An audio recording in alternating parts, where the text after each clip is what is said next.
mémoire de Bernard Tapie. Il avait racheté une boîte qui s'appelle Donné, une raquette de tennis. À l'époque, ils ont eu le meilleur joueur du monde, Bernard, puis le nouveau meilleur joueur du monde, André Agassi. Et je suis resté directeur général pendant 3 ans et demi chez Donné. Et puis j'ai quitté Donné, j'ai créé mon affaire, j'ai eu des magasins ici à Bruxelles. J'ai acheté des meubles, des pièces anciennes, des pièces d'architecture, en provenance d'Inde, de Chine, de Le plus gros problème chez moi, quand je dis chez moi, je parle à la maison avec mes parents. C'est pour ça que je commence toujours à plaisanter, parce que le reste est parfois un peu difficile. Mon père battait ma mère, mon père battait mon frère, mon père me battait. Et à 16 ans, j'ai voulu le tuer. S'il n'y avait pas eu 3 personnes pour me retenir, le couteau, il m'était bien destiné. Malheureusement, je n'avais pas compris que ça allait avoir des conséquences graves. J'ai rencontré ma femme, la maman de mes enfants, et très vite, je me suis rendu compte que je ne l'aimais pas. C'est difficile. Ce n'est pas la période la plus glorieuse de mon témoignage, mais il faut dire la vérité. Et je me suis aussi rendu compte que c'est à prendre mes enfants dans mes bras que je n'allais pas leur montrer d'amour. Dans mon cœur, ils avaient tous les 3 de l'importance, les 2 enfants et ma femme. Mais bon, je ne parvenais pas à me dire. Mais un jour, j'avais une maîtresse. La maîtresse, c'était mon bureau. Et un jour, j'ai dit, voilà, on va divorcer. C'était un drame pour elle. On a longtemps eu de la peine à cause de moi. Puis j'ai trouvé une psy. Je lui ai dit, mais qu'est-ce que j'ai? Je vous passe tous les détails. Elle m'a dit, c'est pas compliqué, parle en chinois. Pardon, parle en chinois. Elle a commencé à se fâcher en me disant, je t'ai dit, parle en chinois, moi aussi. J'ai dit, mais comment veux-tu que je parle en chinois? Je me dis, pourquoi? Si j'ai pas appris. Non, je n'ai pas appris. Là, j'ai compris. Pour le plan spirituel, mes parents étaient pépés. Parce que non, pépé, c'est pas un pratiquant. C'est-à-dire qu'ils allaient à l'église catholique 3 fois dans leur vie, pour les mariages, pour les enterrements. Mais tout enfant, j'étais admiratif de la nature, les champignons. J'adore aller chercher les champignons. Et je trouvais cette nature extraordinaire. Je me disais, c'est pas possible. Cette nature soit le résultat du hasard. Je ne savais pas que j'étais en train de citer des paroles dites un peu autrement que les religieux. Vous croyez que le monde est le résultat d'un hasard extraordinaire. C'est comme si vous croyiez ici, on allait mettre une tonne de dynamite. Il y a toute une bibliothèque, que tout le monde a 100 mètres de haut après l'explosion, que chaque lettre de l'imprimerie retombe et forme l'encyclopédie de Diderot. Le monsieur qui a dit ça s'appelait Albert Einstein. J'ai compris qu'il y avait quelque chose. Alors j'ai dit au Seigneur, je ne crois pas vraiment. Je ne crois pas. Les miracles, c'est toujours il y a 40 ans, c'est toujours à 10 000 km, c'est toujours pour les autres. Moi, je suis un peu égoïste, un peu égocentrique.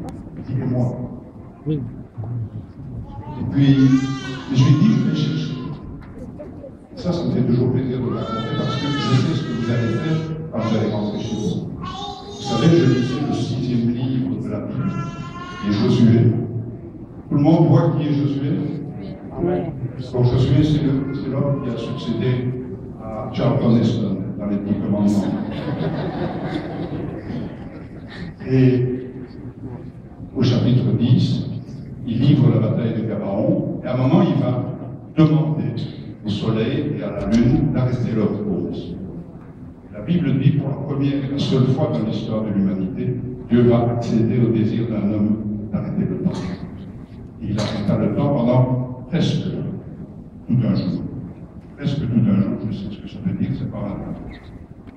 Et je ne comprenais pas, je disais, mais ça c'est pour des milliers de nuits. Puis je me suis souvenu, et si quelqu'un pouvait m'apporter un peu à boire, merci. Je me suis souvenu, oula, merci. Vous voyez, ils veulent me toucher, doucement.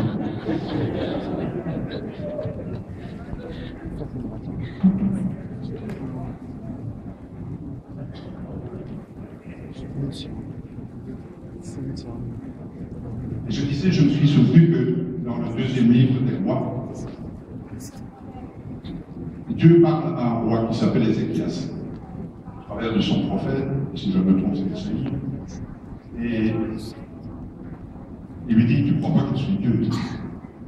Et moi, défi, est-ce que tu veux que j'avance le temps de 10 degrés, ou je le recule de 10 degrés? Et Ézéchias lui dit, non, la pensée c'est trop facile, recule-le, 10 degrés c'est à peu près 40 minutes. Je lui dis, tiens, 40 minutes, plus, presque tout un jour. Et quand vous allez rentrer ce soir, vous allez prendre, vous avez tous un dictionnaire Larousse, très original, vous allez l'ouvrir au mot calendrier, là vous aurez toute l'explication. La dernière phrase de l'explication est celle-ci, sur une période de 3 ou 4 000 ans, il y a une erreur inexpliquée de 24 heures. Voilà, c'est difficile à croire, mais il sera facile de vérifier ce soir. Bien, alors je reviens à mon histoire. Je vous ai dit que j'étais chez Fred. Après un an, j'avais dû arrêter. En fait, j'étais aussi pilote d'avion. Tous les ans, quand on est pilote, on doit passer un examen militaire. Et le 20 juin 1989, le médecin me dit, Monsieur Maréchal, vous reste 2 mois et demi. Rassurez-vous, lui, il est mort. Moi, en fait, il m'a appris que j'étais une usine à cholestérol à moi tout seul. Et donc, le 18 août 89, on m'a opéré à cœur ouvert et j'ai eu 5 montages. En 2001, en courant, j'ai eu mal au bras gauche. Vous savez ce que ça voulait dire. Je suis retourné à l'hôpital. Chaque fois, bien que j'habite à 1000 km d'ici, je suis belge, chaque fois j'ai été soigné à Saint-Denis. Et là, on m'a mis ce qu'on appelle un stent, c'est un sort qu'on met dans une artère pour la dilater. Parce que là, tout voir, on le très bien. Et puis on arrive le 4 mai 2006, je suis à Bruxelles une fois de plus. Et le soir, on va manger. Et j'ai une douleur assez forte dans la tête. C'est bien quand j'arrive au restaurant, je sors une aspirine répressée. Puis, je rentre à Couvain, je dormais à Couvain. Et la nuit, c'est pas facile. J'ai mal à la tête. Mais bon, là, le matin, je me lève, je sens que je ne suis vraiment pas bien. Je dois faire 1000 km en voiture. Donc, je décide de prendre ma douche, de m'habiller, de charger la voiture, vite le petit déjeuner. Puis je vais saluer la patronne. Je lui serre la main, et au moment où je lui serre la main, il m'a rien appelé vite une ambulance. Alors que je fais un accident vasculaire cérébral. In English, it's a stroke. Alors, les pompiers m'embarquent à l'hôpital de Chimay. Quand j'arrive à l'hôpital de Chimay, je suis déjà tétraplégique, paralysé d'écartement, aveugle. Et je suis en coma. Il me garde pendant 1h30, il dit s'il n'y a plus rien de fait pour lui. De toute façon, nous, on n'a pas les moyens. Il me transfère à Charleroi. 7 des 9 neurochirurgiens à Charleroi disent oui, c'est fini. Heureusement, une femme qui était chef de service, Dr Hans, dit on va essayer. Quand j'arrive, on me fait une trachéotomie sur le parking de l'hôpital. Puis on me trépane, on m'enlève 1,5 litre de sang de la tête. Et on va encore me trépaner 2 fois dans les 11 jours. À ce moment-là, je suis en mort cérébrale. Que vous sachiez ce qu'est la mort cérébrale par rapport au coma. Ça veut dire un électroencéphalogramme là, donc le cerveau n'est plus écouté. Et l'autorisation pour l'hôpital de traiter des organes. Pendant que je suis dans le coma, il y a des gens qui prient. Il y a mon frère qui est chrétien, qui prie. Il y a des amis dans la région où j'habite. J'ai des amis au Canada Longueuil, Prie, je les connais. Et un jour, le médecin dit à mon frère, voilà, il y a 46 jours que je suis dans le coma. On vous demande l'autorisation de débrancher les machines. Mon frère dit non, non, parce que Dieu m'a dit qu'il allait s'en sortir. Il dit, monsieur, s'il devait s'en sortir, ce qui est impossible, il serait aveugle, tétraplégique. Ce serait un légume. Donc on vous conseille plutôt de prier pour qu'il ne s'en sorte pas. Mon frère refuse. J'ai une cousine qui fait partie de l'église de Pierre. Et elle demande l'autorisation d'appeler ma femme, qui elle est restée à 1000 km, mais le téléphone sur mon oreille, et elle me dit simplement, elle m'a toujours promis de ne pas me quitter. Il faut que je vienne. À ce moment-là, les larmes qui pleurent. Le médecin décide pas me débrancher. 5 jours après, je sors du coma. Je pèse 48 kilos, je ne sais pas si vous vous rendez compte. Toujours la même chose. Il y a toujours quelqu'un au premier rang pour dire qu'il a bien compris. Hein. Et puis, j'ai perdu mes goûts, mais je suis vivant. Je pense que tout est fini, et tout n'est pas fini. Il me reste peu de temps pour le patron. 5 jours après, mon fils tire la tête. Je dis, t'as un problème? Je dis, oui, papa. On t'a fait un examen du cerveau. Tu as des cavernaux. Alors, les cavernaux sont des tumeurs. J'ai 43 tumeurs au cerveau. Et là, il me dit, papa, je viens de te dire que tu allais mourir.